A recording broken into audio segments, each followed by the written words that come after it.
Good evening, everyone. Thank you for taking the time to be part of today's session on the Bioprocessing Industry Landscape 2025, Market Technologies and Future Outlook.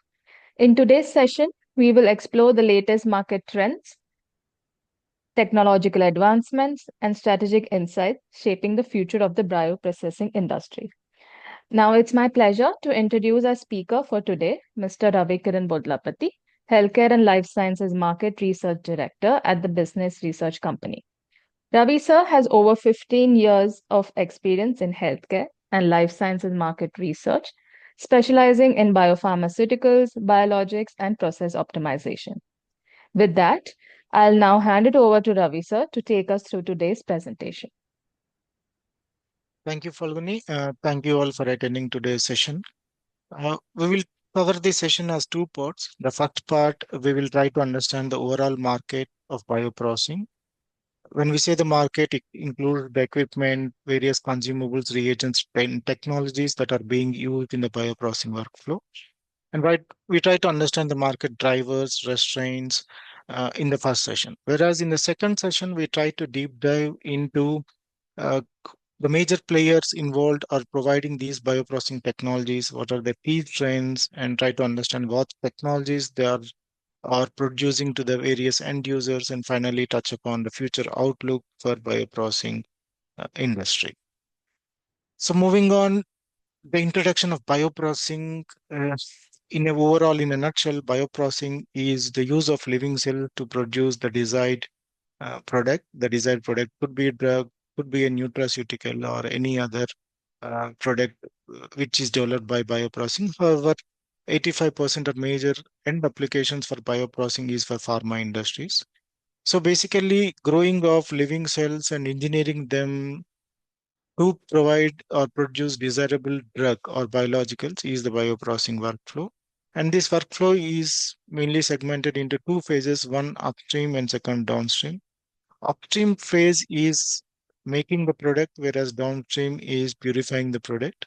So in the upstream starts with cell line development, where a desired cell line or cells are being grown from the flasks or plates, and with the help of media, those cells are grown to the needed density, which are then grown in a large scale in a bioreactor or fermenter under the optimum conditions such as pH or temperature. Once the cells are grown and once the desired product is produced in the fermenter, those cells are harvested, and the desired product or the drug or biologic here is filtrated from the harvested product, removing the cells or debris. It is being filtered using various downstream steps such as filtration, chromatography, ultrafiltration, and finally the product, the drug or biologic, is lyophilized or made stable and then packed in by fill and finish formulation steps. So these are all the major steps in bioprocessing workflow, and how the bioprocessing workflow is segmented into upstream and downstream operations. To understand the market for bioprocessing, as I mentioned, the market involves various consumables, reagents, or equipment and technologies that are being used across each step of the bioprocessing workflow. So 40% upstream constitutes 40% of the bioprocessing market, and downstream constitute 60% of the market. The upstream is capital intensive, as bioreactors, fermenters are critical in the upstream operations. Of course, because uh, these are not procured each year or annually, though it is capital intensive, it constitutes 40% of the market. Whereas downstream processing, it includes hello all. मैं phone करेंगे तो तैयारी करना चालू कर So downstream processing includes all reagents, consumables, and which are used in every batch of bioprocessing. So as these are recurring consumables being used frequently, regularly within each batch or within each step of bioprocessing workflow, this downstream processing market is comparatively more than the upstream, constituting around 60% of the market. Try to understand each step of bioprocessing workflow, how much each step or how much each consumables, equipment or technology used within each step constitutes to the overall bioprocessing market. Within upstream, fermentation constitutes a major share of 40% of the market because of the capital intensive fermenters or bioreactors that are used, and this is the critical step for scaling up the needed culture or the cells. Media preparation, cell culture media, reagents constitutes more than 25%, and harvesting step constitutes around 20% of the market.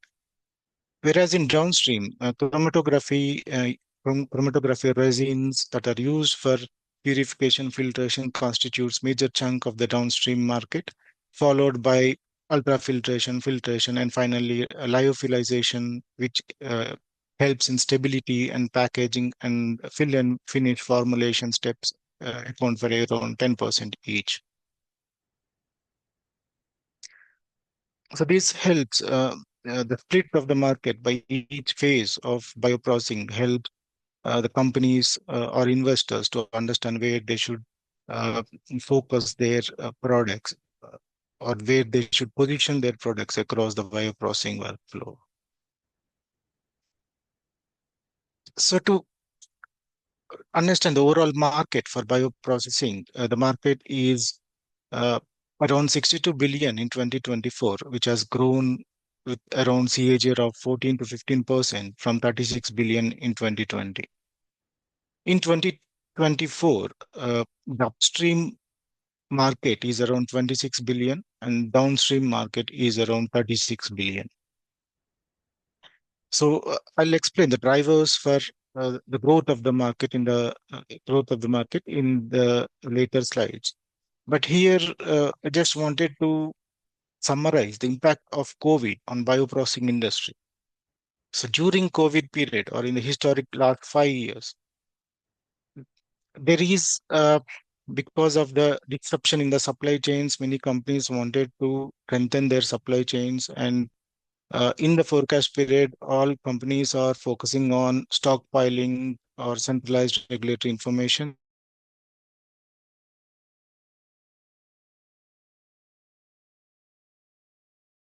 across the bioprocessing workflow because of the need to produce biological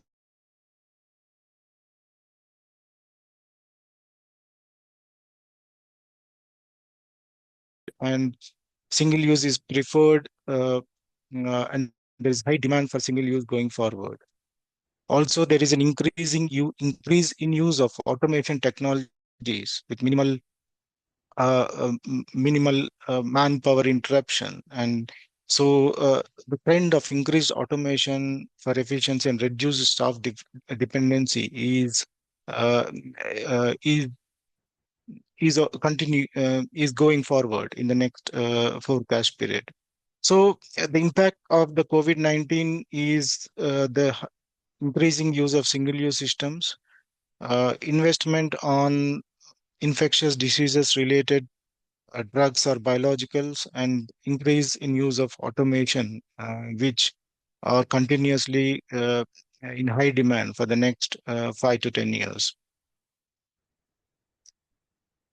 If we see the market for next 5 years in the forecast period, the market is estimated to grow from around 70 billion in 2025 to around 140 billion, almost double by 2030, which is again a growth rate of around 15%.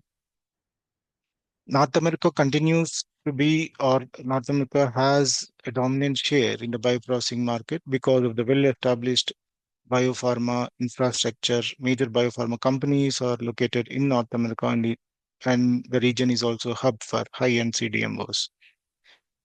APAC, of course, is the emerging region with fastest and growing number of CDMOs and biopharma companies in APAC. The region is expected to have a high growth rates for bioprocessing market in the next 5 to 10 years.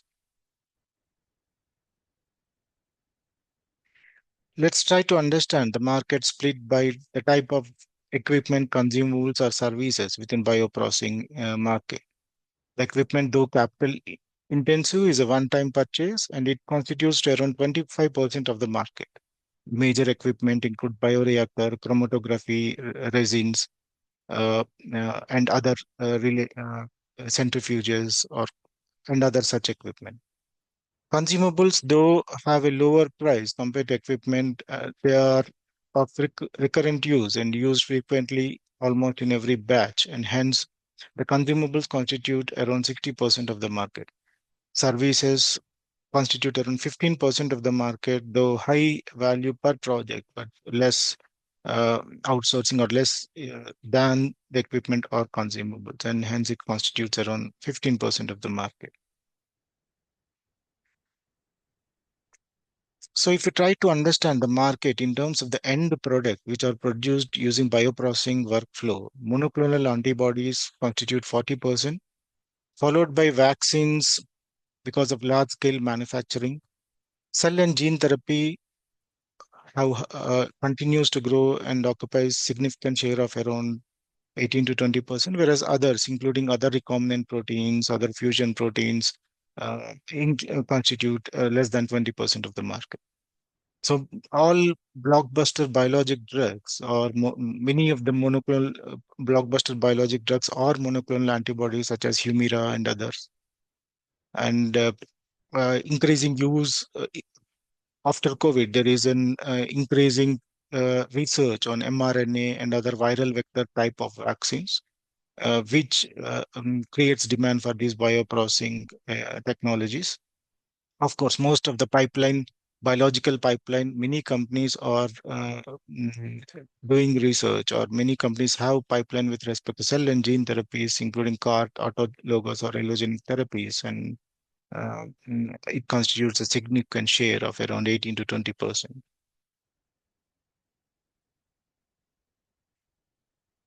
In terms of the market, when we segment by end users, of course, biopharma companies still holds most of the production facilities, in-house production facilities. They produce themselves all the biologics, MABs, and vaccines, and they constitute around 60% of the market, whereas CDMOs constitute around 30%. Major CDMOs, Lonza, and other CDMOs have been uh, supporting biopharma companies in producing these biologicals, and they are increasing their manufacturing capacities with respect to these biologicals or biosimilars, and they constitute around 30% of the market.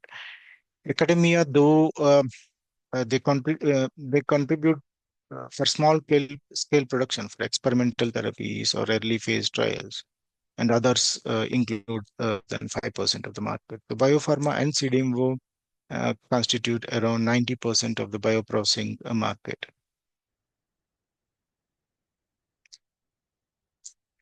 If you try to understand the demand for bioprocessing technologies across the phase of drug development, of course, commercial scale constitutes more than 70% because of the production in large volumes and complying to the regulatory compliant regulations, and uh, needed more equipment than consumables to produce such a uh, high scale of the drug product. Whereas clinical uh, medium scale production for supporting clinical trials and uh, complying with the GMP operations constitutes around 20%, whereas preclinical, it's very small scale operations on early stage research, mostly proof of concept studies, requires minimal bioprocessing resources. So in terms of the end products, as already discussed, monoclonal antibodies, they constitute majority of the biologicals, followed by vaccines, cell and gene therapies. And of course, there are other recombinant proteins or other modalities, which are protein-based or hormones, which also create demand for these bioprocessing equipment or technologies. So here, this slide, of course, there are many bottlenecks with respect to even monoclonal antibody production, such as production in high volumes or with respect to vaccines. But I just put one slide with respect to bottlenecks in cell and gene therapies, as this is of the niche high demand concept in biologicals production. And what are the general bottlenecks and how the major players within the bioprocessing workflow are developing solutions to address these bottlenecks. For example, viral vector production is always constrained by limited capacity, low yields, or scalability is very challenging with respect to viral vector production. And there is batch-to-batch variability. And companies such as PackGene, or even this is an example, but there are other companies as well which are developing AAV production or viral vector production platforms to increase the yields and to have large batch production in less time. Uh, cell expansion is very challenging during CAR therapies, whether autologous, patient-derived autologous cells. So Lonza has come up with an automated CAR processing platform, reducing handling time and increased throughput. Manual open or manual workflows is will increase contamination risk, reduces reproducibility, and companies has have come with a closed automation platforms that reduces contamination and improves process consistency. So these are examples. So the point is, all the companies are uh, providers, or technology providers in the bioprocessing workflow. The companies are developing various technologies to solve the current unmet needs or current challenges with respect to cell and gene therapy production, or monoclonal antibody production, or viral production. So, what are the market growth drivers in the bioprocessing market? One, definitely aging population. The population over 65 is estimated to grow from zero point 0.8 billion to 1.6 billion by 2050. So, growing population uh, indirectly or directly demands for high healthcare mm, and high demand for personalized medicines, or high demand for infectious, oncology, or immunological drugs. Uh, and second, biologics are gaining importance. Uh, 40% of all the drugs are biologics in 2024, and it is estimated to reach 50% by 2030. So high share of the biologic, continuously increasing share of biologics in the overall pharma landscape, which directly uh, impacts the demand for bioprocessing equipment and technologies. Second, around 30% of the current pipeline within the biologics or cell and gene therapies, which need uh, highly automated, continuous process flows and high demand for the specialized bioprocessing equipment. And growing number of biosimilars, if we see from 7 approved biosimilars to 2016 to around 46 approved biosimilars. Biosimilars are the copy versions of biologics. So as more number of biosimilars approvals and more number of biologics being uh, mm, researched or commercialized, there is a growing demand for these bioprocessing equipment, consumables, or technologies, and overall bioprocessing market per se will grow in the next in future because of these market drivers. So, of course, this is continuous, as we mentioned, rising demand for biosimilars, and other few drivers are one, adoption of single-use technologies. As mentioned, single-use bioreactors, bags, reduce contamination risk and lower the turnaround time. And there is a growing use of single-use systems across the bioprocessing workflow, which augments the market for bioprocessing, and growing preference for continuous manufacturing instead of uh, batch manufacturing. There is a growing preference for continuous manufacturing using perfusion bioreactors, where the products are produced in a very less time instead of batch to batch or silo manufacture. So, because of all these demand and supply side factors, the bioprocessing market is estimated to grow in double digits in the next 5 to 10 years. Of course, there are few restraints along with the drivers. Restraints are mostly related to process complexity and scalability, and limited standardization. There are few major players in the bioprocessing workflow, and each player is uh, commercializing their own standard. equipment or single-use systems in the bioprocessing workflow, and compatibility, the use of various branded products across the bioprocessing workflow and integrating them into the bioprocessing workflow is one of the challenge. And also analytical bottlenecks, though there are novel technologies which I'll touch upon in the later slides, such as digital twins or process analytical technologies. The use of such technologies, integrating them to the already existing bioprocessing workflow is challenging, and that is one of the bottleneck to monitor real time the operations related to bioprocessing. So, what are the key trends in bioprocessing market? One, as mentioned, adoption of single-use bioprocessing systems, the use of single-use bioreactors, mixers, filtration units, bags, tubing, and other consumables across the bioprocessing workflow because of um, advantages such as faster turnaround time or cost efficient, complying with the regulations, more safe. So these are all the advantages that is uh, um, i- that that helps the adoption of single-use systems. Second trend is automation and digital manufacturing. The integration of artificial intelligence or digital twins, process breakthrough modeling, or process analytical technology across the workflow, from the starting first step of upstream to the final fill and finish formulation of last step of the downstream, integrating each step of the bioprocessing workflow with digital technologies for real-time monitoring is one of the major trend across the bioprocessing workflow.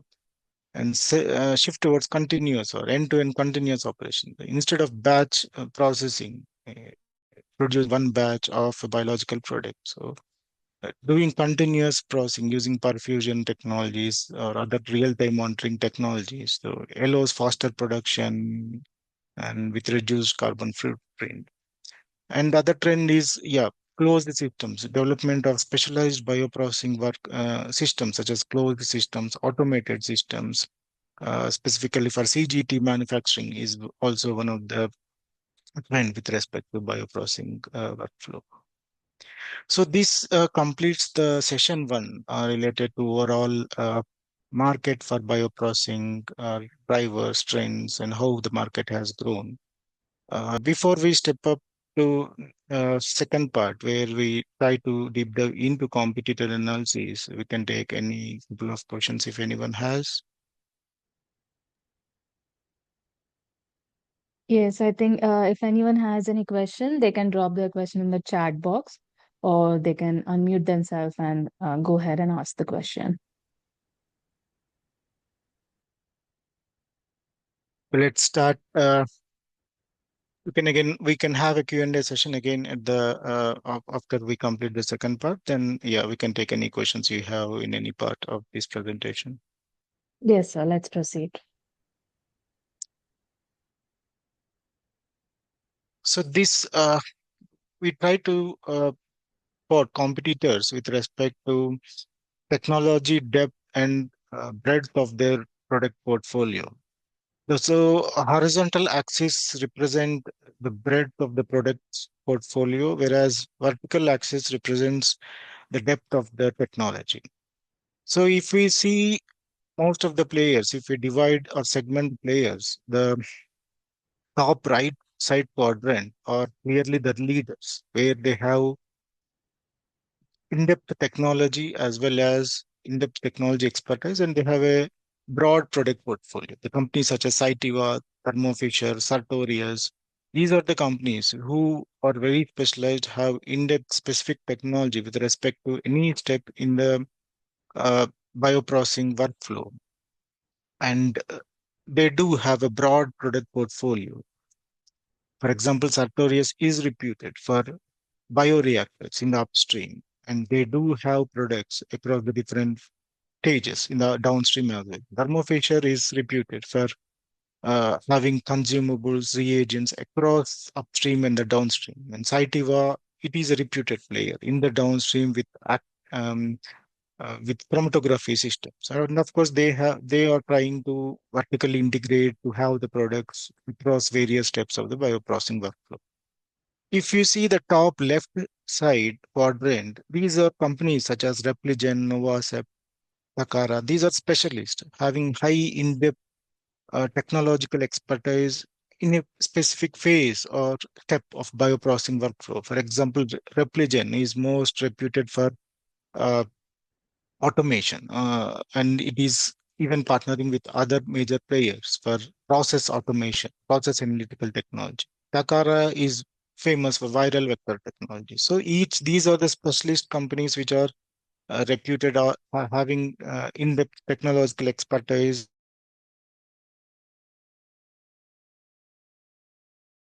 for one product or one step of the bioprocessing workflow. If we come down into the graph, there are emerging players like Celtron and other companies which neither have tech, in-depth technology nor have broad product portfolio, but they are new players in the market trying to tap the unmet need in the market and trying to develop their own solutions. And there are companies such as generalists having broad product portfolio, but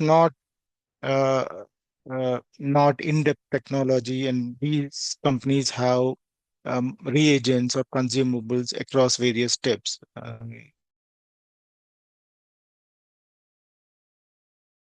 of the bioprocessing workflow. So clearly the players here constitute major share of the market, such as Cytiva, Sartorius, Thermo Fisher, Merck. So these are the major players having products across the bioprocessing workflow, and they constitute majority of the bioprocessing market. And other specialists like Repligen, Biorad, Takara, these are specialists that are have mm, in-depth technology with respect to specific step of bioprocessing workflow and trying to penetrate or vertically integrate to increase their product portfolio. So let's see how companies across each step of upstream and downstream bioprocessing are helping for the biologicals production. For example, some of the keys. So in upstream, seed train and media preparation, where the typical scale range is from 10 liters maximum in a lab scale to around 1,000 liters for commercial production scale. And what capabilities are needed is optimized nutrient formulations, reproducible media performance, uniform seed train expansion, and control scale up. So these are the major capabilities or parameters which are needed during seed train and media preparation, where various companies like Thermo Fisher has their own reagents branded as Gipco, Merck has their own media, and Sartorius has their own biostat seed system. So all these companies are providing their media reagents to help or use in this first step of the upstream process. Likewise, during the second or major step of fermentation step, each of the company, for example, Thermo Fisher has High Performa, Sartorius has Biostat, Danner or Sativa has Celerex, and all these companies has various brands of bioreactors which help in maintaining optimum conditions such as pH, oxygen control, or advanced agitation, helping in high density and stable cell growth from the lab scale to even production scale of 25,000 liters as well. And during harvesting step as well, Merck, Sartorius, they have various filters which help in product separation, removal of debris, and they have the products during this step to help in this for biopharma purification. The downstream filtration or diafiltration, Sartorius has systems, Merck has Pelican system, Danner has PAL TFF systems. In the chromatography and chromatographic resins, which are reputed and used by most bioprocessing end users. Uh, and each company, so the point which we wanted to say is that each company has various branded systems across each step of the upstream and downstream bioprocessing workflow, which help to get these specific parameters and for various scales in the bioprocessing workflow. To summarize, if you see the heat map with respect to competitors or various players, and when we compare the product breadth, percentage of consumables, geographic reach, and growth drivers, Thermo Fisher has a very broad product. Means they have consumables and reagents across each step of bioprocessing workflow. The proportion of consumables in their bioprocessing product portfolio is very high. Of course, it is global, have high penetration across all the regions, and it is it has the major strategy is cross-selling across various platforms. It is providing services as well, bioprocessing or fermentation or other production services along with these equipment and consumables. Danner also very high with respect to consumables. Merck, for example, is very strong in downstream purification. Sartorius is also very strong in in upstream purification. Sartorius has various bioreactors and very strong in upstream purification. So each player has a specific strategy or specific strengths. Some Thermo Fisher has a very broad product portfolio. Danner also very broad portfolio, whereas Merck is strong in downstream. Sartorius is strong in upstream, and each company has various drivers or market impact. For example, Merck is reputed for virus clearance in the downstream. Sartorius is reputed for single-use systems and digital twins. So, yeah, each company is strategizing and have the strengths or specific reputed products at each step of the bioprocessing workflow. So, process analytical technology, digital twins, and other niche technologies, including automated or closed loop systems. So, these are the major technologies which are being adopted by uh, or which major companies are developing. For example, uh, if you see the digital twins, Thermo Fisher and Merck are focusing more on digital twins, whereas Sartorius and Cytiva are focusing on technologies such as PAT and other niche technologies like closed loop or automations. And Repligen, Miltenny Biotech, and other uh, companies have more where some emphasizing on all technology. So uh, the point here is some of the players are more focusing or providing or developing products with respect to digital twin. Some companies are developing products with respect to that, and some on other technologies such as automation or closed loop and other such technologies. So digital twins and PAT are the most niche trending technologies in the bioprocessing workflow, which even the providers, bioprocessing technology providers are developing, and also the end users, the major biopharma companies are also adopting these in their bioprocessing workflow.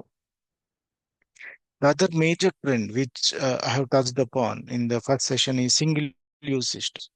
The single-use processing market is, with respect to value, of course, 20%, but with respect to volume, it is almost 40% now with respect to single-use systems. That includes single-use bioreactors or single-use bags or other single-use consumables. The major advantages are 20 to 30% less construction cost, 30 to 50% less time to market, 50% less energy cost, and 60% less water use of water with respect to single-use systems when compared to the reference or traditional stainless steel bioreactor. So these significant advantages um, are driving the adoption of single-use systems or single-use bioreactors across the uh, by biopharma companies in their workflow, in their production workflow. Of course, when coming to mergers and acquisitions, one of the strategy most of these major players are to acquire or to partner with other companies to vertically integrate their or expand their product portfolio in the workflow. For example, Thermo Fisher has acquired Solventum's purification and filtration business to broaden its downstream product portfolio. And Lonza has acquired GeneTech's biologics manufacturing site. Lonza, however, do have products, and but it is one of the major CDMO which helps or which supports biopharma companies in biologics or biosimilars manufacturing. Because Merck, Repligen, Sartorius, Cytiva, these are all the major players which have partnered or acquired the other companies having specialist technologies in recent years to vertically integrate and to improve their product portfolio. So, what is the future outlook? So, of course, the market is consolidated by major players, but there are definitely unmet needs. The market is consolidated at some phases of bioprocessing workflow, like there are major players for bioreactors, there are major players for media, for serum and other consumables, but there are technologies where most of the end users and biopharma companies are trying to implement the digital technologies such as digital twins, use of AI, or use of continuous and automated bioprocessing. So these are the areas where there is an unmet need, and all emerging or new players, including the major players, are trying to provide solutions within these areas, such as automated and continuous bioprocessing using perfusion technologies to reduce the turnaround time and improve production, use of digital twins and pads to predict the outcome of the production. And of course, the expansion of cell and gene therapies and personalized medicine. As we see, most of the in biologics, 30% of the biologics pipeline is on cell and gene therapy modality.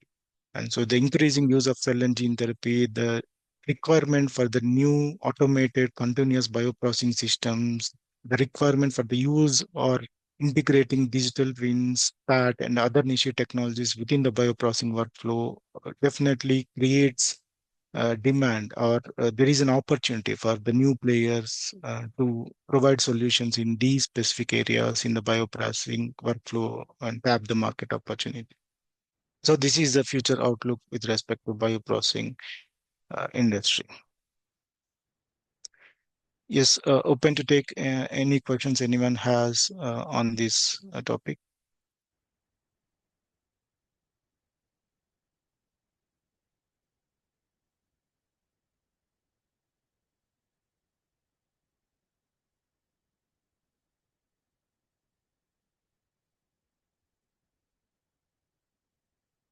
So we plan the next session in December to deep dive into single-use systems, specifically deep diving into what types of single-use systems that are being used or commercialized in the market and key trends in the single-use systems in the next month. So please do attend that session, which is uh, a continuation of this bioprocessing workflow.